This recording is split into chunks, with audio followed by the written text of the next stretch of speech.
Hello, my name is Sarah, and I'm 25 years old. I live in a small city surrounded by beautiful mountains and green nature. I love quiet places and long walks in the forest. I work as a receptionist in a small company.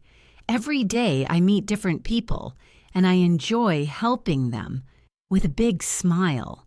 In my free time, I like watching cartoons, reading short stories, and learning English. I think learning a new language is exciting, even if it's sometimes hard. I watch videos on YouTube, and I try to repeat the words to speak better.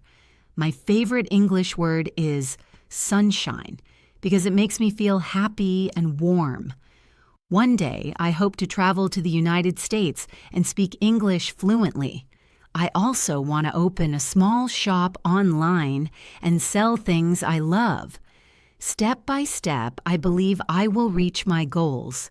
I am a positive person, and I always try to learn something new every day. Thank you for listening to me.